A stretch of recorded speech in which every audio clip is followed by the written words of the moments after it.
રાજ્યમાં બીઝેડ જેવા જ વધુ એક કૌભાંડની આશંકા. અમદાવાદની યુનિક મર્કન્ટાઇલ ઇન્ડિયા લિમિટેડ પર રૂપિયા ચાઉ કર્યાનો આરોપ. મહેસાણા અને જામનગરના રોકાણકારો પહોંચ્યા ઓફિસ પર.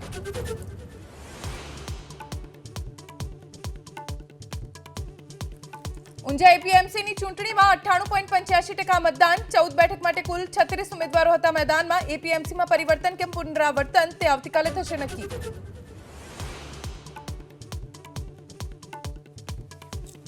ગીર સોમનાથના ગીર ગઢડામાં ખનીજ ચોરીનો પર્દાફાશ. રાવલ નદીમાંથી ખનીજ ચોરી કરતા એક જેસીબી, 2 ટ્રેક્ટર સહિત 30 લાખનો મુદ્દામાલ જપ્ત.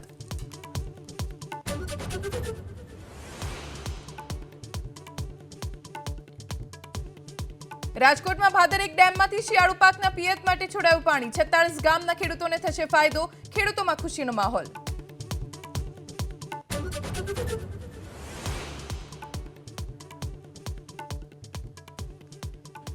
સંસદમાં આજે પેલેસ્ટાઇન લખેલી બેગ લઈને પહોંચ્યા પ્રિયંકા ગાંધી. ભાજપે મુસ્લિમ તૃષ્ટિકરણનો લગાવ્યો આરોપ.